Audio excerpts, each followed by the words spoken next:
and move right into the College of Southern Nevada Foundation. Chief of Staff Nick Lajewski, will you please take roll? Chair Brooks. Here. Vice Chair Ariscata. Here. Regent Boylan. Here. Regent Brager. Regent Brown. Regent Carvalho. Here. Regent Cruz Crawford. Here. Regent Del Carlo. Here. Regent Downs. Regent Here. Goodman. Here. Regent McMichael. Here. Regent Perkins. Here. Regent Tarkanian. You have a quorum present. Thank you.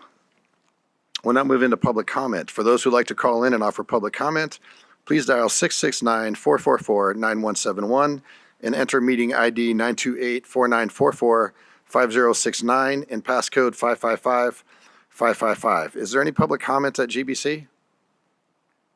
There is no public comment at GBC. Thank you. Is there any public comment at the system office in Reno? There's none in Reno. Thank you. I do see public comment here at UNOV, and I would just ask, just to ensure that this public comment is specifically for the foundation.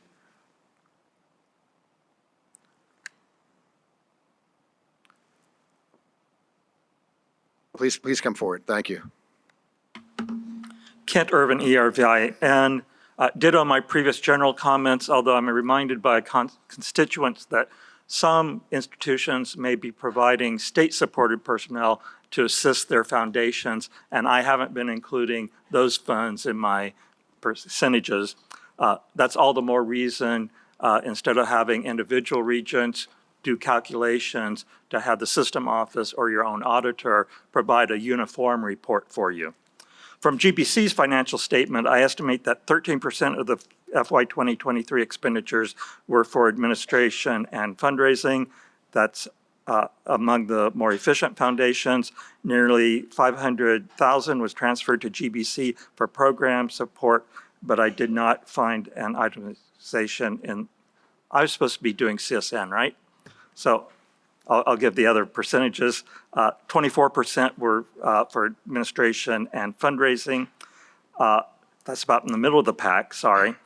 Nearly $1 million was transferred to CSN programs for programs which are listed in the annual report. Thank you. Sorry for the confusion. It's okay.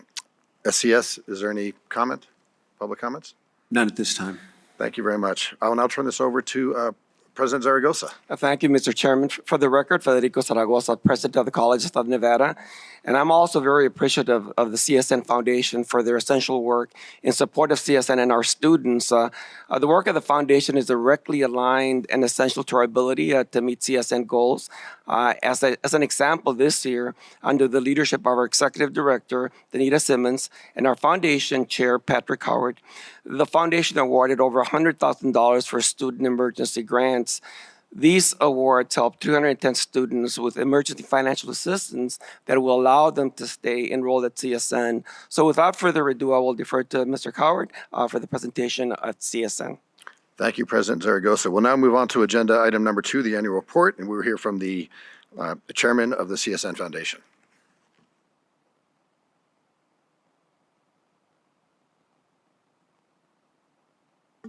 There we go. How's that? Good morning. My name is Pat Coward. I'm the chairman of the College of Southern Nevada Foundation. I want to thank you, the NSHE Board of Regents and Interim Chancellor, for the opportunity to present the highlights of our annual report. Before I begin, I just want to say it's been a privilege and an honor to be a part of the CSN Foundation. We're doing some great things to support students in education and to help improve individual lives, and that's important. You should all have a copy of the College of Southern Nevada annual report. Last year, we stood before you and said that we were in a transition year. That has shifted, and this year we're in more of a transformational mode. And I'll explain some of that here in just a few minutes as we go through.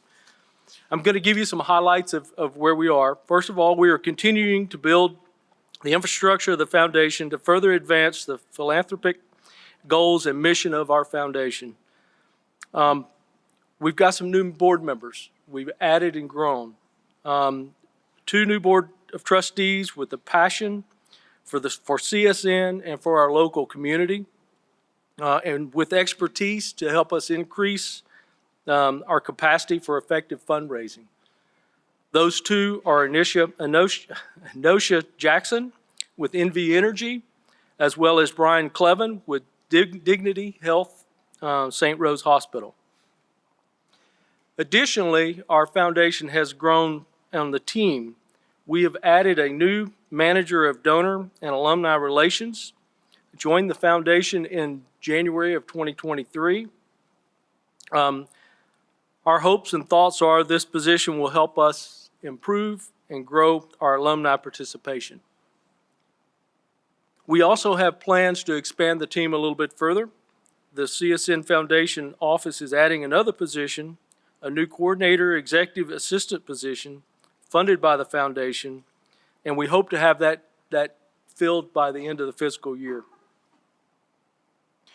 I mentioned a transformational year. Part of our transformational work that we're doing right now is we are in the process of rebuilding or building our strategic planning process. CSN Foundation is working on the 3 to 5 year strategic plan with an estimated completion of May or June of this year. We're excited about this plan. We know it's going to help us grow in the future and take us and keep us focused on what we need to do as a foundation. And it's very important to us, and the whole foundation is involved in this effort. Scholarships. Due to an anonymous donation in 2021, in honor of CSN's 50th anniversary, we're able to award a record number of scholarships. We awarded 649 scholarships for the year 2022-2023. The average scholarship was about $2,500 per scholarship. This was a 106% increase in awards indicated in the annual report. We also developed 18 new scholarships during this period of time. And in addition, the CSN Foundation Outstanding Student Scholarship Awards awarded $21,000 scholarships to students, and these scholarships are transferable. They're not just for CSN. We also had 310 students receive student emergency funds. It's difficult times, and there are needs that our students have. The average was $380 per student. This is a huge impact. CSN Foundation Spirit of CSN Grant Awards in 2023, we awarded $32,015, 5 different scholarship or different grants. The Spirit of CSN Awards recognizes excellence in educational opportunities and programs in and out of the classroom. Annual grants up to $10,000 are awarded based on proposals reviewed by committee representing CSN faculty, staff, and students. The purpose of this grant award is to support CSN's commitment to students first.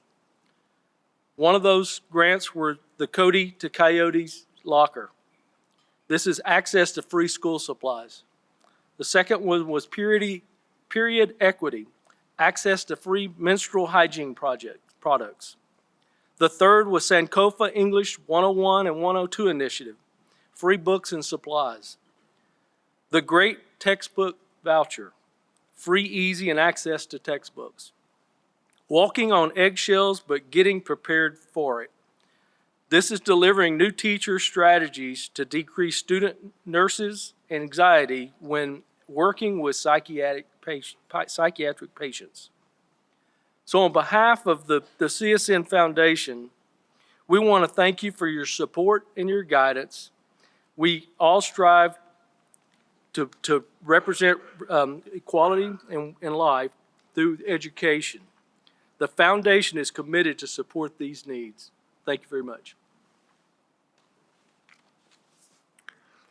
Thank you, Chair. We appreciate that report. Are there any questions for the Chair? Seeing no questions, is there a motion to approve the annual report from the CSN Foundation? Motion to approve. Second. Sound like there was a motion to approve the annual report from CSN Foundation by Regent McMichael, seconded by Regent Downs. Is there any discussion?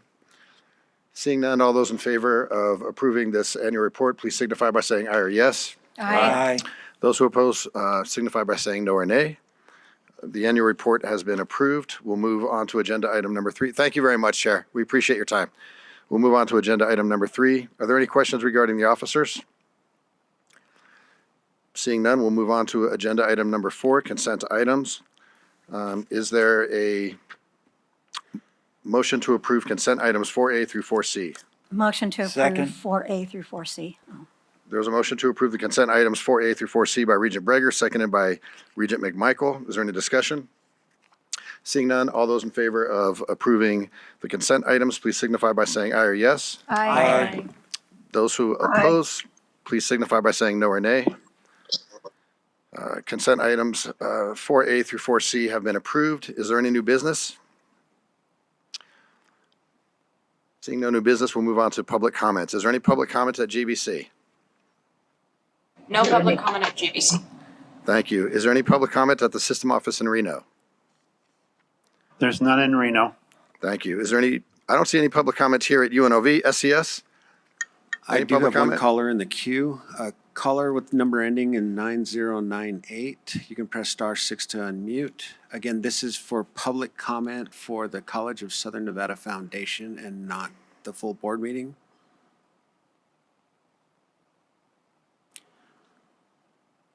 Hello there. Hi, I'm Gerardo Aguilar, the student senator for the College of Southern Nevada.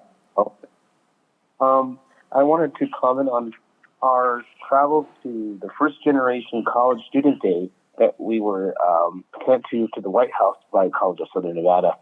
We had quite a wonderful time there and an incredible opportunity to be welcomed by the Assistant and Senior Advisor to the President and Director of Office of Public Engagement, Steve Benjamin, who then settled up with a beautiful keynote remarks by Undersecretary James Cabal, who is the part of the Department of Education. And while we were sitting there, we were welcomed greatly by the rest of the 2 panels that were there to speak with us, to give us the updates on the opportunities that are invaluable and that the different internships that are offered at the White House, and just the experience from being able to go there because of College of Southern Nevada and all the wonderful things that were given to us, the chance to be able to go to the White House and be exposed to something like this as a first generation student is unheard of. I also want to thank 2 individuals that were with us. Was Dr. Alvarado, that is part of North Las Vegas campus, and also Dr. Clarissa Coda, who was there to advocate while we were at the HAKU conference in Chicago, which then gave us the opportunity to meet one of the White House representatives that gave us the opportunity to go to this first generation college student day. When we were at this White House gathering, we were able to hear from Vivian Anguiano, Roxanne Garza, Wesley Whistle, and also for our second panel, which was promoting educational opportunity for us, was Melody Gonzalez, who is the director for the White House Initiative on Advancing Educational Equity, Excellence, and Economic Opportunity for Hispanics. Now, this is such an impactful thing for us, especially as College of Southern Nevada students, because we are considered a community college. This was an opportunity to show us interest and genuine care for us. Sir, I appreciate the public comment that you're providing for us. Unfortunately, we've extended the 2-minute time allotment. Thank you very much. SES, is there any further public comment? There's no other comment at this time. Thank you. And with that, we'll adjourn the College of Southern Nevada Foundation meeting.